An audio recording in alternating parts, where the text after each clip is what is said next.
Ladies and gentlemen, a couple of years ago, I did a documentary that's very dear to me. My parents are featured, and my friends are featured, and people I look up to are also featured. And then a couple of years later, a reality struck from that documentary, and we're here to talk about it, and we're here to break it down and, try to understand what happened. But we're not here to frame anyone. We're not here to get anyone into trouble or talk bad about people. Both of us, myself and the guest, know the people. Well, she knows them more than me, but I know them. We have a good relationship, acquaintances and stuff. So we're not here to talk bad about anyone, but we're just here to share a story of faith, redemption, grace, pain, and recovering from that. So join me as we are with my friend, someone I appreciate. Hi. Merv, Merve Unamaka. Hi, lawyer, guys. mother, friend, Yes. Someone who does the most. Sister, child. Exactly, sister, child. Child, guys. Welcome to my channel. Thank you once again. Thanks for being here. It's been a long time coming. I've always wanted to share this part of your story. So thank you for trusting me in sharing that. So welcome. Thank you. Thank you. Yeah, man. How are you? Like, how have you really been?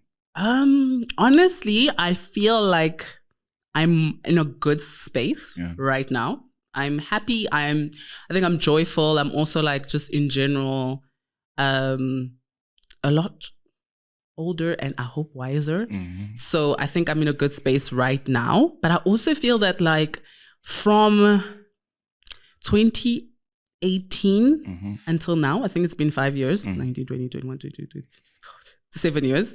I have lived like 20 years of life. That's insane. And I say that because like sometimes I think to myself, I have to remind myself that I'm like, okay, I just turned 33. Like between 28 and 33, I feel like I have lived 10 lifetimes. That's how it feels. But honestly, right now, I'm in a good space. I'm super grateful to God. Like, honestly, had it not been for the blood of the living lamb, amen, I would not have been here. Honestly and truly.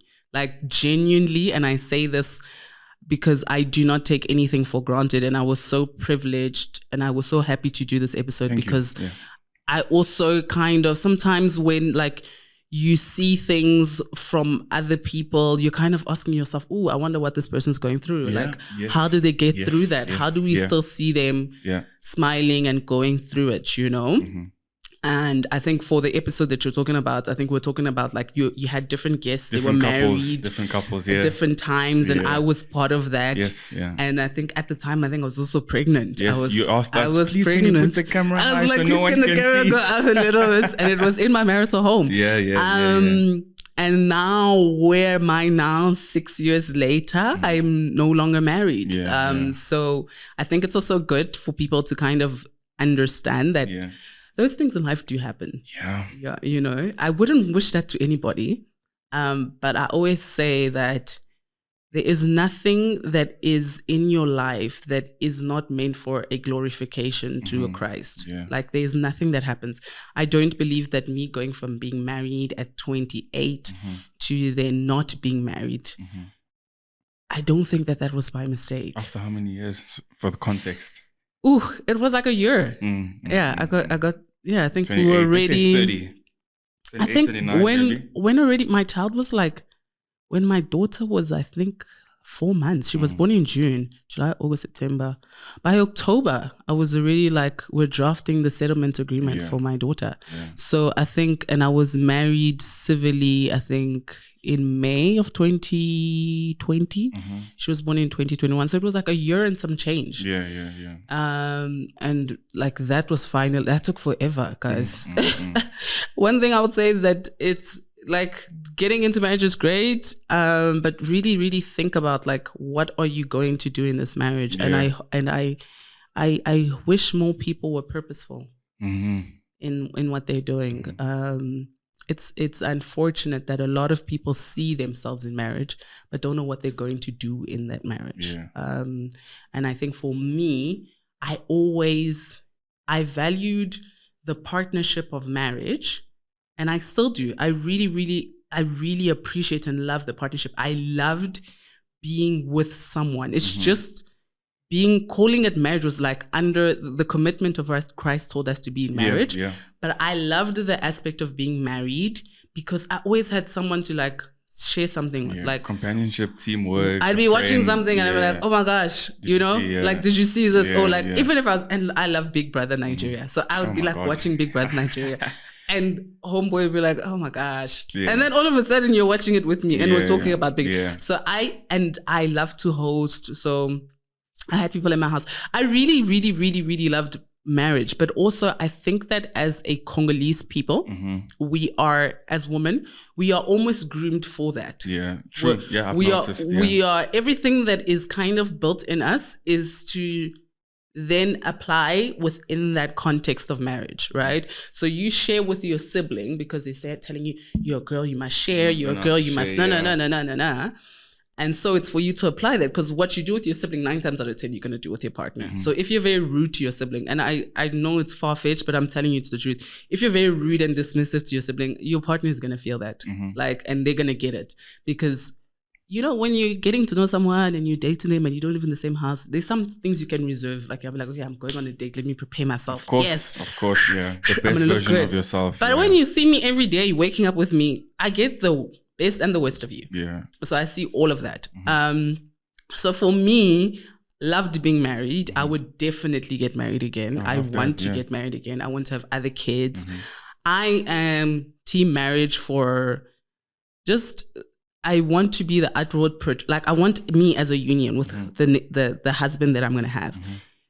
I want us to be like so in God that like, if you know our marriage, that's because you're in God with us. Of course. Do you understand what I mean? Like I want it to be that intimate. Like it's going to be that intimate. And for me, I just respect it so much. I respect it so much that I don't take it for granted. And I didn't. I like that. That's a nice how are you. That's how you answer when someone says how are you. But I want to go back. Yes. Do you remember when we met for the first time? I remember very vividly. The first time? Yeah, 2015. The first time we met. Okay, hold on. Let me think. 2015. What was I doing? Someone was getting married. No, I don't remember. What was So we were, so my parents know Luke's parents and Terry's parents very well from wherever. And my mom was like, yeah, no, Luke's getting married. You got invited. Come to Lobola. I'm like, all my cousin Naomi, all her age mates will be there. Yes. I don't really, I know them. They know me because of Naomi and blah, blah, blah. But what am I going to do there? I'm just going to be alone now. Yeah. So anyways, I get there. I see the tennis court. Everyone's there. So I know Guy and Mark and Edgar and them. So I'm just standing with them. And obviously, they're your homies. So you know them. So you walk past and you're just like, hi. And I'm like, hi, I'm Rudy. I'm Merv. Nice to meet you. Walk away. And then that was the first time we met. And then obviously since 2015, we've been here doing this life thing, supporting one another and stuff. So when I came across the news that unfortunately your marriage was coming to an end, it really hurt because first of all, I got invited into your home to shoot that documentary. And I was, very fond of you and your family, your sister, your brother, your mom. And so I want to go back, like, when was the day, like the moment that showed you that this ain't gonna work? And how did you feel knowing that you're a Christian, you were a Congolese girl, African? Like, take us to that day, like when you knew, like, yeah, nah, this ain't it anymore for you. I wish I had like one specific day. There were many days. Oh wow, that's insane. There were many days. Also, just as a disclaimer, every marriage goes through difficult times. Every marriage goes through ups and downs.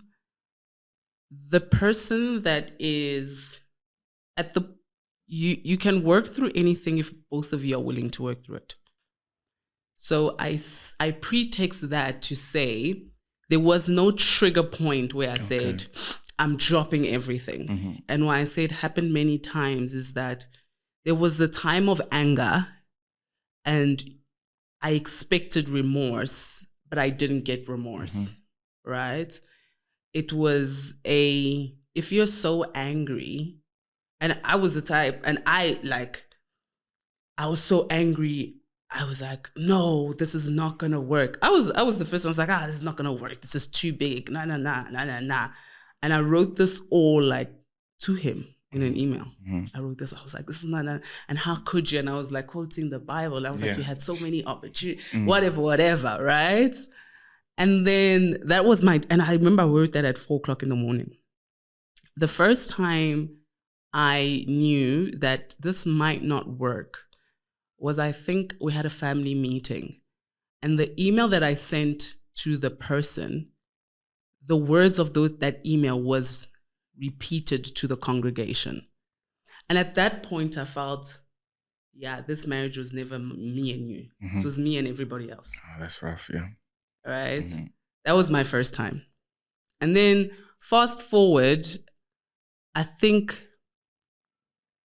I was fast forwarding, but I was also going back in time. Like, ooh, when I asked you for this, and then it was a yes, and then it became a no.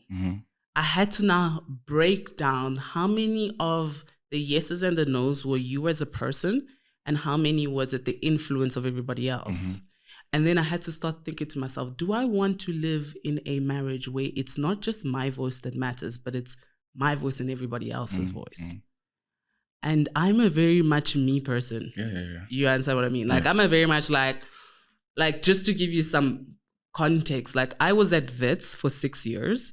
I knew I wanted to be like some form of diplomat, whatever. And I was just like, how am I going to make this diplomacy work? I need to get legal. Like I need to have a fundamental base that's going to take me there. So I dropped law in 3rd year because I needed to graduate within 3 years. And then I took it back up and I did an LLB in 3 years. And I didn't consult anyone. I didn't consult my mom who was paying my fees. I didn't I just knew, Merv, you have 6 years to get 2 degrees and you're going to do it. So coming into a space where I believe commitment was between 2 people, and having to see that the first time through the email, and then the second time, I think the last time, I think was probably January of 2022, when I was just like, I think I was speaking to God and I said, God, I need to apologize and then see if this person, and I told God, I said, if this person takes me back after the apology, because I don't see what I did wrong, but I truly believe that sometimes you need to humble yourself, even when you're not necessarily the problem, but someone needs to see you take the step of, I was wrong, right? In order to admit they're wrong too. So I was like, okay, God, if I go in there and I say, I'm sorry, and this person says, sure, cool, let's do this, then, okay, cool. Then he's forgiven me. Yeah. Right? For the fact that I initiated that, I'm done with this. Of course. Through that email. Yes. And if it doesn't, then that's it. I know you'll sustain me. So I remember in January of 2022, I had a conversation across the table where I had lunch. And I was just like, I just want to say I apologize for how I sent that email, how I treated you, and that, I'm sorry. And there was no reconciliation after that, right? And like, I was sad. I was very sad. And throughout that time, from July 2021 all the way until like January 2022. About 5-6 months, yeah. Throughout that time, I was going back and forth. I was definitely, because, okay, in June of 2021, I gave birth. In July, there was the family meeting. By October, we were starting the divorce process. So I was postpartuming and going through divorce all at the same time, right? So by the time I got to January, I was just like, at this point, God sustained me this far. Like, I don't even know, like my breast, my nipples are bleeding from breast milk. Like, I don't even know whether I'm coming or going. I'm just like, okay, sure, whatever. You know, it is what it is. I'm not gonna and literally in my mind, I kept saying, I'm not gonna stress about this thing, because I truly believe that the person that's gonna be for me is gonna choose me. In my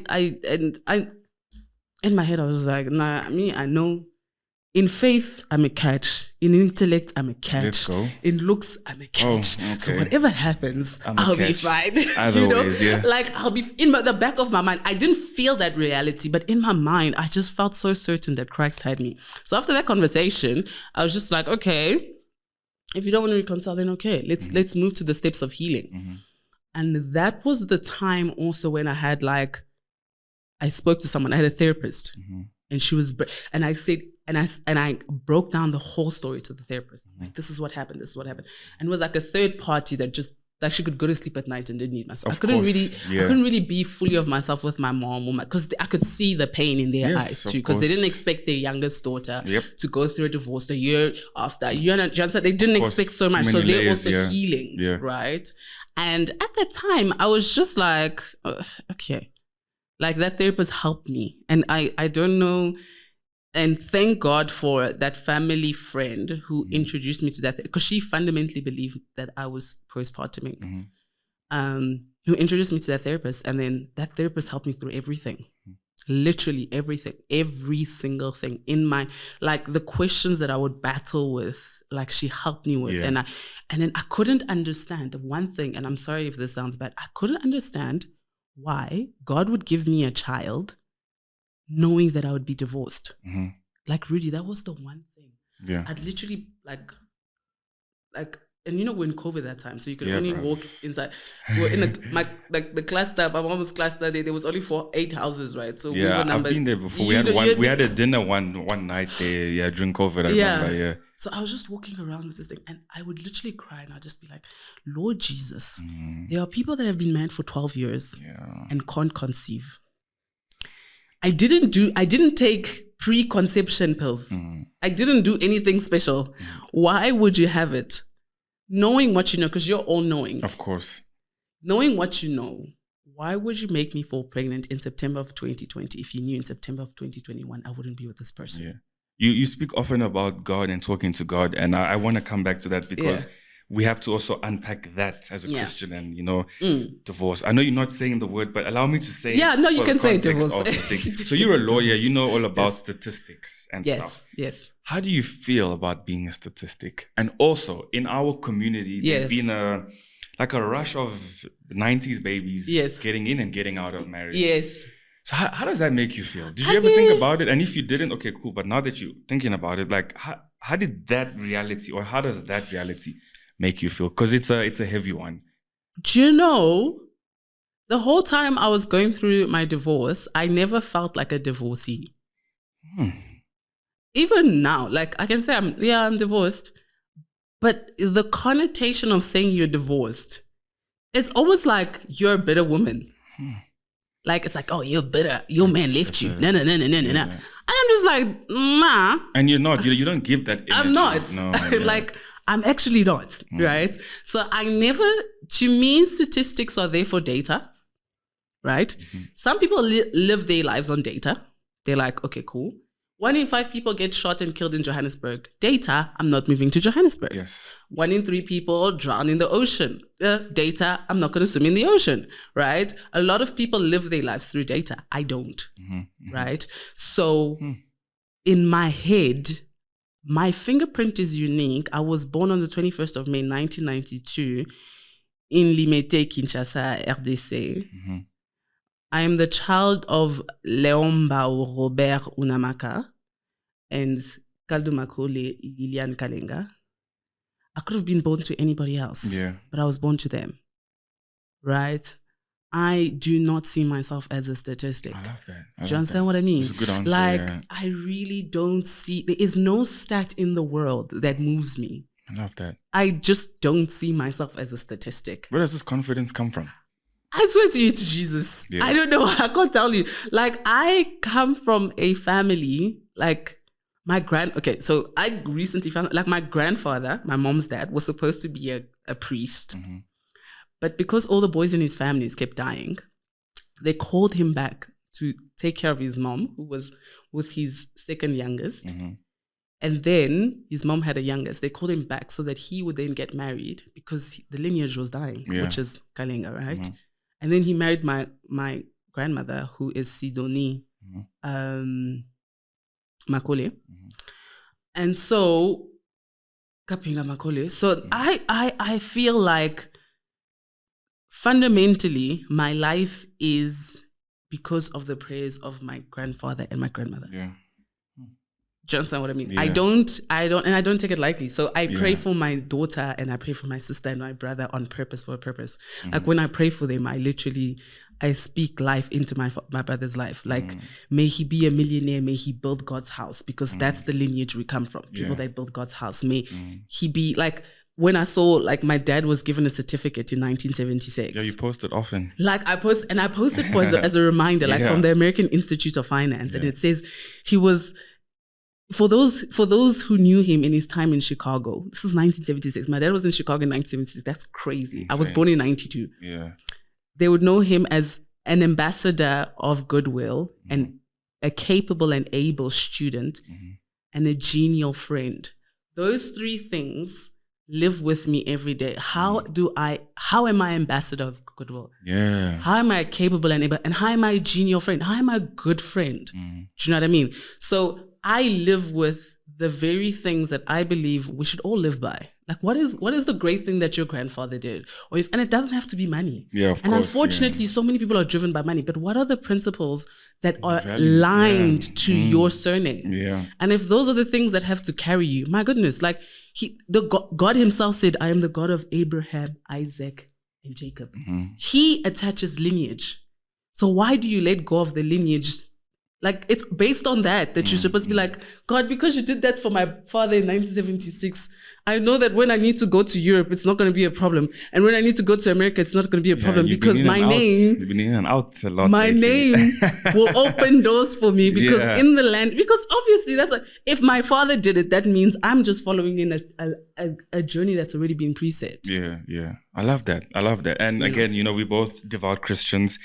And the reality is, what God says about divorce, etc., etc., etc. Yes. So I want to now come into your mind, into your emotions, into your spiritual side. When you were going through that time, were you sort of embarrassed to face the Lord, or were you confident in going to his throne with regards to what you were going through? Or you didn't care about your reality? As long as you have access to God, you're fine. Like, how was your relationship with God during that and now? Because now it looks great. I feel great. But during that time, how was it? So before I even got to before I was married, I fasted. I think I fasted for like 12 days. Oh, that's a lot of fasting still. I fasted so deeply because I like I told you, I took marriage so seriously. Like, I didn't want to make a mistake. Right? Yeah, I met up with you before I got married. You know what I mean? I didn't want to make a mistake. So I fasted and I prayed. And so by the time I got married, I felt like, okay, cool. I fasted. I believe that God has led me to this person. I believe it's, And I believe if you get the glory with God, you'll get the shame with him. If God glorifies you and puts you up and says, you're getting married, everybody knows. When you're in the shame, he's also going to be like, there is no condemnation in Christ Jesus, right? And there is no shame, because technically the shame you feel comes from the devil, right? When you sin and you feel like, that's the reason for them hiding in the garden, right? Course, because the shame of knowing you sinned. But if there is no condemnation, and shame is a branch of condemning, right? So you feel shame because you feel condemned by the decision. You feel shame because you feel like people are seeing me and I shouldn't have done that. So in the context of like a Congolese culture, it was like, ooh. Bruv, I felt like... men are, eh? Yeah, I felt like a lot of people are like, Merv, il fallait pas faire ça. Oh non, tout le monde souffre dans le mariage. Pourquoi tu as fait ça? Il fallait kanga monter, il fallait continuer. Il fallait, Sorry. You should have just continued with the journey. It's tough for everybody. No. And I'm like, I'm so sorry. My name is Merve. Wonders. Merveille means, and it's merveille with an S, it's many wonders. It's many miracles, right? I just don't see myself as a statistic. So, pardon, maman, si vous souffrez dans le mariage, c'est à vous, hein? If you suffer in marriage, it's you, eh? Like, moi, je suis pas là-dedans. I'm not even trying to be one of those kanga motema, or like, asi akangi lopangu, ifo, no. I'm just not that one. Like, I think if it was a different type of Congolese person, maybe, yeah. So even if it was like, you're going through a divorce, yeah, like even people at my work knew I was going through a divorce. I never saw that word as a label. Or a stain, yeah. Do you understand what I mean? Like, oh, here comes a divorcee. No, it's a process. It's a long process. I really discourage it. But I also fundamentally believe that in life, well, like Amos said, can two journey together unless they agree? If you do not agree, you cannot journey together. Whatever that agreement is, whether you agree that I'm going to work for all the money and then I'm going to give it to you, whether that agreement is we're both going to work, whether that agreement is you're under my roof, my rules, and whatever it is, but you need to agree. They need to be, two people need to consent to saying, we're doing this. Yeah. So what Congolese people said, I got it from my own family, like my own uncles and aunts and whatever. And that's why I respect the few of my family members, like the few of them, I could say even two. And I think one I will always respect is my mom's younger brother. Yeah. When I went to Lumbashi for my brother's wedding in 2022, he apologized to me. He was like, Merveille, vraiment je suis désolée pour tout ce qui s'est passé parce que si on m'avait dit que ça allait se tourner comme ça, je n'allais pas te conseiller. Tous les conseils que je t'ai donnés, I wasn't going to do it. Yeah. Do you understand what I mean? Yeah. And for me, I have never seen a Congolese man recognize. I have never, except for my brother, like a lot of people in my family. Yeah. I'm so, like, recognize wrong. A lot of times I only see it in my family. And a few of my friends, like you, Bope, a few of my friends, like, can recognize it, like, nah, there I wasn't 100%. Do you understand what I mean? And so, because by virtue of me having that selection of men, like you, Emmanuel Bope, my brother, my uncle is like in his 50s. For him to have said that to me, who am I? True. I was 30. He didn't have to say anything to me. Yeah. But it made me realize that there are men of integrity who are willing to say, this is unacceptable. I'm sorry you went through that. And had I known, I would have discouraged it. Yeah. That means huge. Because to me, when my mom's brother says that, it means I've got your back. And me in the same situation, I would have done what you did. Yeah. I appreciate that. So I don't care if 10 other aunties, you know, because women are tough on women, tell me, oh no, if I couldn't, because I have a man that's going to stand by me. Yeah. And I want to also touch on the importance of having a good support base. I know for a fact that your sister, your mom, and your brother, and now his wife are, real cogs in your machine, if I can call it. Yes. And they help you a lot to babysit your baby. Like right now, we're shooting, she's not here. I thought she was going to be like there in the corner watching us. Impossible. It was not going to work. It was going to be like, mommy, She was going to be everywhere here. Yeah, but like talk to us about that, because then I want to move on to the next part of your life. So how important have they been in this journey? Oh, pivotal. Pivotal. Even my mom's, like my aunt paid for like, I think most of my therapy sessions. Yeah, they're not cheap, eh? Yeah, they're not. There was like 1.5 per session, and I had like, I think like 15 or something. Like I won't say 15 or 20, but I had a lot. Yeah. Okay. She paid for most of them. I think she's the one that sent me like the first 10K. She's like, just start. Like, she's like, here it is, start. Like, we need to get you back to. You need to be fine. You're too young to be like, this can't be the end of your life, right?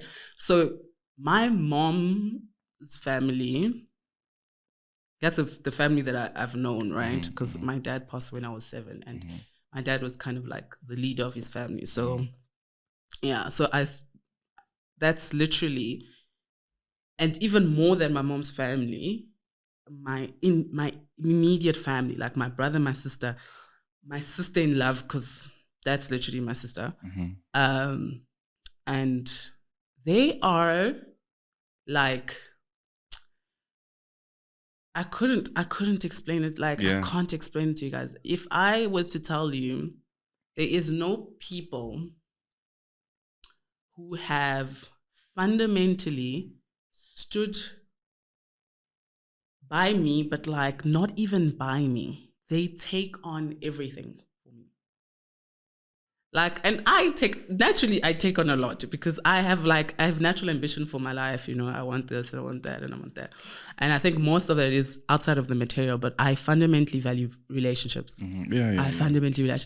But for that to be my actual family, for my actual family to actually value relationships too, and to carry me, they carry me every day. When I say I could not do a day without my brother, my sister, and my mom, it's true.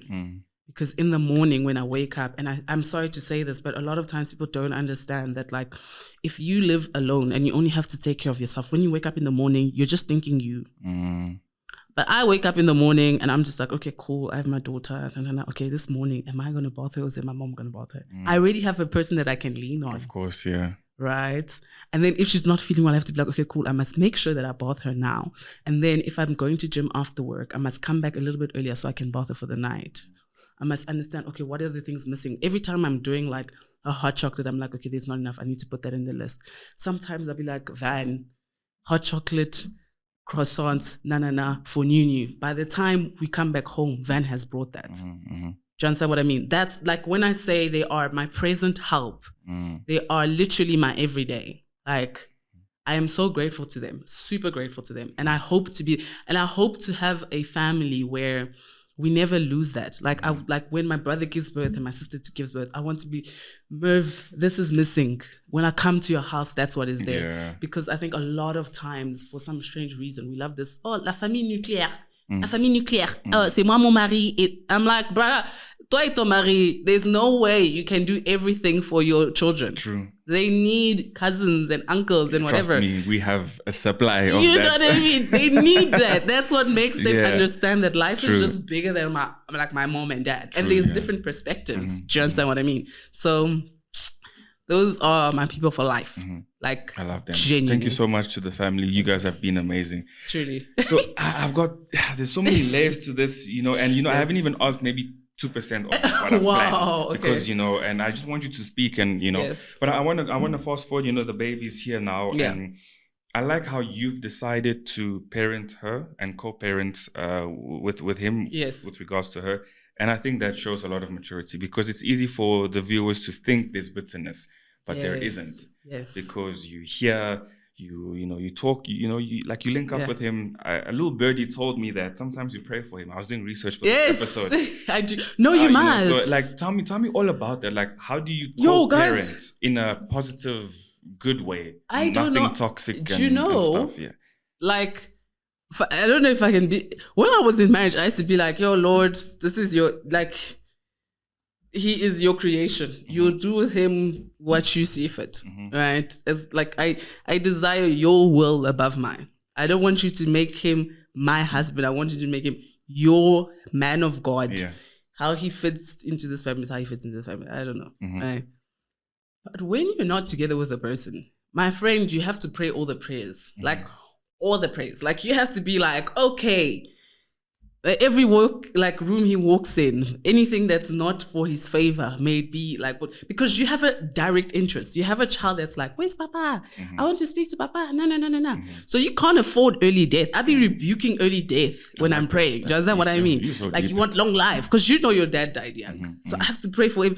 Every curse that's on his life, just stop him. Like, may he be on your path. And I have to intentionally pray for him because I have a vested interest that cares about how he does. Right? So, and I think it's a problem in Congolese culture. And I don't mean a problem. I mean, there is a lack of maturity in terms of, just because we're not together, it doesn't mean I want the worst for you. Yeah. It's a people problem in general, but fundamentally, people cannot understand separation, but still treating each other with benevolence. Like being kind to someone, even though you didn't treat me so kindly, being helpful, even though you weren't so helpful, right? Everything in life, sometimes when it comes to our culture, it's about vindication. Yeah. Especially for the XY chromosome. I must make you feel how it feels to not have a man in your life. And if I can do that financially, I'm going to squeeze you financially. If I can if you're a type of person that can be encouraged just by yourself, I'm going to try to discourage you. Do you understand what I mean? And unfortunately, it sucks. But you as a woman, because you have the child, because you bore the child, because the emotions of the child are directly linked to you, I would urge you, it takes time. And I would urge you, like, when you pray, ask God for the maturity to not respond bad for bad. Because it's very easy. It's very easy. It's a very easy way to be like, You called once, you called twice, you called 3 times, you called 4 times. You're gonna call me for a week, and I'm not gonna say hi, so that you don't say hi to your child. It's very easy. But that's you acting in your flesh, and then what? Yeah, what then? Yeah. And then you're raising a child who doesn't like men, who is like, oh no, man. Like, don't raise a problem to society. That's all I can say. As a woman, just don't raise a problem to society. And you don't know what that problem is going to manifest as. But the first person who's going to be hurt by that problem is you. Your child's not going to hurt anyone else more than it hurts you. You see, when they say this child murdered this person, first person it hurts is that parent. It doesn't hurt anybody else more, because you're thinking to yourself, I brought into this world and I helped like build together a murderer. That falls bad on you. And that name is linked to you for life. Why then? Yeah. Do you understand what I mean? Like, that's why I find it very important to pray for. Like, it's very, like, you think it's hard when you're together. It's even harder when you're apart. That's why I say, personally, deep. I would say, unless your life is at risk, and unless every aspect of you as a woman, like emotionally, financially, spiritually, is broken and is brought down in this marriage, right? I would say stay. And if you can, try as much as possible to surround yourself with women who are doing well in marriage. But if in that marriage, every single part of you is being broken, emotionally, spiritually, physically, financially, you are broken. And if I am the only reference, if you look at Merv and you look at Nuali and you say, Jesus, if that's the only reference I have, I would rather leave this and know that you will definitely raise me up. I'm telling you now, 7 years later, you will be raised up. Have the earnest conversation with Christ. Remove everything you can. Surrender to him and be like, I have done all I could do. I'm at a position where I am broken in every way. You tell me, I'm going to have this conversation. If this conversation goes this way, you want me to stay. And God will meet you at your ultimatum. Yeah, true. But if this conversation goes that way, I believe that you will sustain me. So long as my knees hit the floor every night and my soul, body, and spirit is with you, I believe that there is no plane ticket that's going to miss me. There is no promotion that's going to miss me. Yeah. There is no money that's going to miss me. Because I'm telling you right now, Rudy, if someone told me in 2020 that in 2023, I was going to be able to bring my mom to Washington, D.C. with my daughter. Great, yeah. And in 2024, I was going to bring my mom to London and then bring them to... I didn't have that money in 2020. I wasn't even at that job in 2020. I didn't have to do like travels to DC in 2020. But what can God do in 1 year? Like, do you understand what I mean? But you have to serve Christ like earnestly. Yeah. Those are earnest, or like he answers you earnestly when you put yourself there earnestly. You can't be like, half manipulating the man, half you're trying to make him like succumb to everything that you want him to do, half you're treating his mother-in-law disrespectfully, half you're doing, and then you think that all of a sudden God's going to make the miracle happen to you. No, you need to align too. You need to go through the fire. You have to, because how would you see the fourth man if you're not in the fire? True. And how is the relationship with the I hate this word, but the ex-in-laws? I know that the uncles are very much present. I've got a chill relationship with them. Good guys. Shout out to them. Yeah. How is that? Because I see that they're very present in her life as well. They're good. I think everything in life takes time. Can I say they were good from the beginning? No. From the time when everything was happening? No. It wasn't. I think what happens is also just like, okay, one thing I'll say, as a woman, you set the tone for every relationship. If the relationship is bitter, you setting that tone. Stop being bitter. If the relationship is easy, you setting the tone. Be easy, right? So anytime you have an in-law, if that relationship is bitter, what are you doing to change its bitterness? Right? Because bitterness is one of two things. If someone throws you fire, you can either ignore it or you can address it as fire. I believe ignore what doesn't concern you. A lot of times it only concerns the person that's doing it. You ignore the nonsense enough, then people just start treating you well. there's no other way. Like if you ignore nonsense enough and people realize that you're not affected by nonsense, they end up treating you well. How they got to it, you don't know. Maybe they got revelation from God because God is a revealing God. True, yeah. Who knows? But all I always tell you is that like it's the same way I pray for the person. It's like you have to get your child in a presence where they see different perspectives. Your perspective is not the only perspective. It's not because you're their parent that now you're the deputy Jesus Christ, everything you say must go. No, they must see other perspectives. And I fundamentally believe that my child is both my DNA and another DNA. And she needs to be exposed to both DNAs. But in a safe environment. So if you come and you present yourself as unsafe, whether you're part of my DNA or his DNA, I'm going to say no to you. Yeah. But if you present yourself as safe, I'm going to say yes, because you're safe, because you care, because you're, and you show it. So 100%, shout out to them. They show up when they do, and they are intentional about it.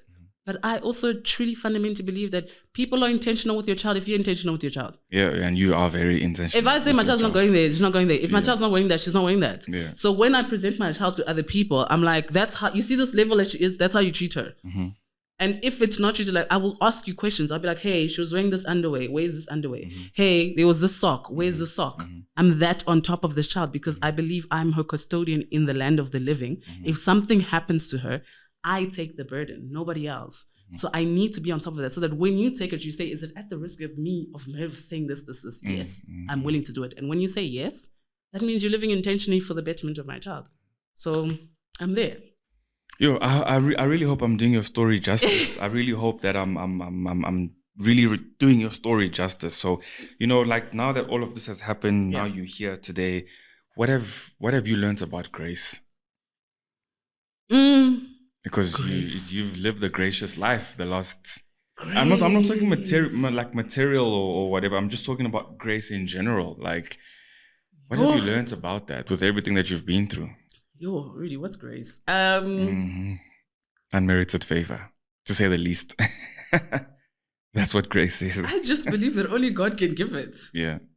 You can extend mercy, right? Because how I understand it is mercy is when your punishment should have been worse, but you got a lesser punishment, right? I believe as human beings, we must extend mercy. You must be merciful. But I believe grace comes from God. Grace is getting, exactly like you said, more than what you're entitled to. Yeah. Right? And that only comes from God. And the thing is that you thinking that this person won't live a gracious life because they're no longer connected to you is a lie. Because God is a gracious God. We live under common grace. Right? So even for the person who doesn't pray to God, if God says, this $1 million deal is yours. Boom. He's going to make it happen. I receive it. 100%. Because it's yours. That's common grace, right? And then there's that which only God can give. That which, like, when Gideon has to now face the Midianites, he only has 300 men. There's like 12,000, I don't know how many Midianites, and they defeat him. That is a grace only God can give because God wants you to be liberated. So it doesn't matter how many people come against you. If he says liberation is going to come through you, Merv, it's going to come through you. It doesn't mean you're not going to have opposition. It's just going to come through you, right? So grace is not something man can give. We do not have the power to give grace because we don't control those elements. True. But mercy, I think we need to give that every day. And unfortunately, a lot of people don't know how to give mercy. A lot of people don't know how to just be like, you know what? I should be shouting at this person, but I'm not going to shout at this person because fundamentally, yesterday, I also did something that someone needed to shout at me for and they didn't. Yeah. So let me extend the mercy, right? Let me extend it to other people. A lot of people don't do that. A lot of people forget that they were handled mercifully. But they quick to show you that like, yeah, let me vase you. A lot of people act like a lot of people do. Let me vase you, man. They do. And you have to keep being like, even if you don't, I'm still going to be fine, man. Even if you don't show me mercy, even if you're harsh to me, even if you're bad to me, even if when I ask you don't give, even if I'm still going to be merciful because technically I refuse to act in my flesh because Merv in the flesh and in the anatomy, I would also vase you. But Merv, as I am in Christ, Shapa, I'm going to give you mercy. Yeah. So what's next, Merv? What's next in your life with parenthood, love, travels, work? Because you're busy, always in the air. I appreciate always in the air. Now you're here with me on the ground. Receive. So what's next? What are we doing? What can we look forward to in your life? Are you coming back to YouTube? Because you had a very nice YouTube channel that was deep. Am I coming back to YouTube? Yeah, Naomi asked me to ask you that. So that was the little bird. The greatest dentist in the world. Shout out. Shout out, Naomi. Double heart. Yeah. Am I coming back to YouTube? Probably not. I'm probably not coming back to YouTube. Okay. Why? Because as I grow older, I realize how I need to be more... The internet is forever. I need to be conscious of what I put out there. I would rather have a documentation of my life that is only for my family and the people that I hold dear. I also believe that a lot of people make perceptions or precepts of who you are through the internet. And I like people to know of me, but not know me. And so by growing through this journey, I think I'm very grateful. Everything that's happened to me, I'm super grateful for it because I went from being so naive. I used to believe that everybody saw life the way I did. Yeah. I really did. I really believed that everyone was very forthcoming. Everybody knew how to say things to not offend, but to also just direct. I used to believe that. And I used to believe that everyone comes in with a good intention. I used to fundamentally believe that there's no one that you meet on this earth that has a bad intention. You're not that special for someone to have a bad intention. Yes, things aren't personal. They didn't do this to Merv. They didn't do it to you. They would have robbed anyone. But yeah, some people walk next to you wanting to mug you. So it's not personal to Merv. They were going to mug anyone else. You just happen to be next to them. But their intention is to steal. And people live with the intention to steal and rape and violate, right? So having a bad thing happen to me, I wouldn't wish divorce on anybody. But one thing I would say, if the bad gets you to enlightenment that changes your action, which will improve your future, then to God be the glory. Because that small bad stopped you from so many other bads because you got maturity, enlightenment, goodness, So what's next for me? Like, I'm not an artist or anything. I'm just like living under the grace of Christ. Do you know what I mean? So what's next for me is blessings, I pray, goodness. I just want to be part of the difference. That's deep. Good difference. I just want to be, if you hear my story, whether you hear it in the good or the bad, when you see me, I don't want you to see someone that's like solemn and like sad. No, not at all. Do you understand what I mean? I want you to know that I want to show Christ in how I live. If you saw divorce and you say, oh my gosh, all women come out bitter. I'm not. All women come out with problematic kids. My child is not. All women come out with vengeance towards their ex. I pray for him every night. All women don't like... When they come out of divorce, they don't like the in-laws. I appreciate them fundamentally for everything they've done for my child and they carry on doing. And honestly and truly, could that have been the case if I was still there? I don't think so. I don't think so. I think I am a lot better. I'm just better. And for me, what's next is I hope for greater relationship in Christ.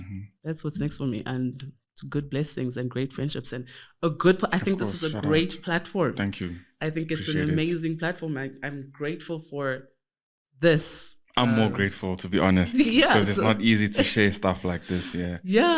Also it's been a while. I think also it's been a while. And also I think that the worst thing you can do when things go wrong is hide.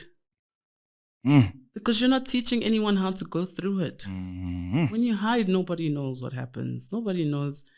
I think you can share a story without blaming, without you're the problem, and then this, and without telling, oh no, there was a detailed story. And then you can share a whole story without actually sharing a story. And you just did that very well. And I tried. I really did. Because I came in here and I prayed about this yesterday. And I really wanted this episode to be a source of inspiration, man. Like, I really want, like, if you both can just kneel and just ask God to transform your marriage. It might be going through anything that's tough, but if you can transform it, and if you have the heart to forgive, like, my goodness, like, Christ calls us to forgive. There's no greater power than forgiveness. It can transcend a multitude of sin. Transcend, well, love can, but like forgiveness is the door to love. You can do anything if you forgive, and forgiveness is not just like, yeah, I'm sorry. Forgiveness is like, I know if you were to do this again repeatedly, I would be able to be fine, forbear, but also not hold against you. But that's me as the acceptor. You as the person asking for forgiveness is saying, I won't do this again, knowing that this is the effect it has on you. And should I know that I'm unable to do this again, this is where I release you and say, I am unable to promise that I won't do this again. And sometimes I feel the biggest issue in our society is that a lot of people want to be forgiven, but they don't want forgiven. They don't want to they don't want to offer forgiveness, meaning they don't want to stop doing the thing that hurts. They want someone to forbear. They want someone to just let them do what they want to do, but they call it forgiveness. It's like, no, there has to be a point where you stop and you say, I'm no longer cheating. I'm no longer beating you. Whatever the problem is, I'm no longer lying. You have to. But if you, like, forbearance is you throwing your clothes on the floor, like, it annoys me, but I'll still pick it up. But you can't cheat on me repeatedly, have 5 million children outside, and then be like, yeah, just forgive me. Yeah. Release the person. Tell them, do you know what? As a person, I can't stop. Do you know what? I release you. I'm still going to support you financially. I'm still going to, because you have to continue. Do you understand what I mean? Because you're the person that put them, they didn't want to be divorced. They didn't want to be in this position. So don't let them be like, oh no, you force them to leave you. Then you're angry that they left. And then now you want to, like, take away money, take away access, take away because you're mad that someone called you out on something that is unacceptable. Yeah. I think that's the biggest problem in our society. Nobody wants to be called out. Nobody wants to take responsibility. Nobody wants to, just as women and as men, you were wrong. You were selfish in marriage. You cared about the accumulation of what marriage was going to bring because you married me. You wanted to buy clothes, take trips, but you didn't care about nurturing the man that was giving you all those things. So when I say we're no longer together, don't hold the things that annoyed you about what I did, but look fundamentally, ma'am, as a wife or your wife, did you really do wife? And if you didn't, go back to the Father and say, God, I didn't do wife. Please teach me what it is to be a wife so that the next man doesn't have to complain about what this man did. Yeah. Yo, deep. No, honestly, thanks, Merv. Because if I don't stop now, we ain't gonna stop. It's not gonna stop. But thank you. Yeah, I really just want to thank you for coming on and sharing your story. Yes. I didn't really talk much today because I wanted you to do your thing. I hope I did. I hope I made it. You did. Like you answered the questions, like you intertwined, and I had like 25 questions, and I think I only asked 2 or 3. But you kind of answered them in a way because we spoke about redemption, we spoke about grace, we spoke about your daughter, and what she Say the questions. Say the questions. I want to hear those questions. This is intense. Some I'm not going to say. Okay. As a devout Christian, how did your faith walk change during the divorce? Were there moments of confusion, guilt, or even distance from God? You said no. How did you reconcile what Scripture says about divorce with your personal reality? But you didn't really, okay. How did I reconcile that's a good question. Okay. Shout out to myself. How did I reconcile me being divorced versus what the Scripture says about divorced, right? Okay, so remember, divorced is from a male perspective in the Bible, right? So in the bit about Matthew, where he says that if the man says he no longer wants, right? I didn't have to reconcile myself because when I asked for reconciliation, it wasn't on the table. So to me, it was, you said you don't want to continue. So I've been the obedient wife and I've said, okay, cool, I'm letting you do what you want to do, right? And also fundamentally, when I went into there, I said, yeah, God, you say divorce is not of you. And if we should reconcile, it's because you say divorce is not of you. So I'm coming here humbly so that reconciliation, because divorce is not of the Lord. And if it doesn't get to reconciliation, God, I did what I was supposed to do. Yeah, of course, yeah. Do you understand what I mean? So I didn't have to then reconcile myself. I had done everything that I said I was going to do, right? So, yeah. But one thing also is that, like, it's very easy to be bitter. And I don't want to sound like, oh, no, like, being zambe, you know, when people say, like, you know, you're angry. Remember, guys, this is like 6 years, right? You get really angry. You are really upset. Because also I got married a virgin, right? So I was very serious about commitment. And I also didn't even get married a virgin because I wanted to give it up to my husband. I got married a virgin because I really believed that, like, yeah, God says we must leave it for, you know, matrimony, right?